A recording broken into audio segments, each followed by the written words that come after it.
பிச்சை? மாமியார் வீட்டு காசு வாங்குறது பிச்சையா?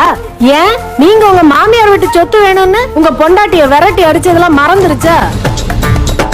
பிச்சைன்னு பார்த்தா நீங்க இத்தனை வருஷம் போட்டுக்கிருக்கீங்களே, அதுதான் பிச்சை. இது எங்க அம்மா வீட்டு காசு. அவங்களா விருப்பப்பட்டு வந்து குடுக்கறாங்க. உங்களை மாதிரி அடிச்சு புடுங்கல. உங்களை மாதிரி ஒட்டிக்கிட்டா உருகுறதும், வேண்டான்னு கொஞ்சம் முறைச்சுக்கிட்டா அதைய புடுங்கிக்கிறதும் நடக்காது. அது ஏன்ட்டே தான் இருக்கும். அந்த மாதிரி புத்தி எங்க அம்மாவுக்கு இல்ல. அவங்க மாப்பிள்ளைக்கு அவங்க குடுக்கறாங்க. என் புருஷனுக்கு நான் செய்யணும்னு நினைக்கிறேன். அதுல உங்களுக்கு என்ன வலிக்குது? இம்பிட்டு நாள் எங்க அம்மா காசை குடுக்கறேன்னு சொன்னப்பெல்லாம் நான் தான் வேண்டாம் வேண்டான்னு சொல்லிக்கிருந்தேன்.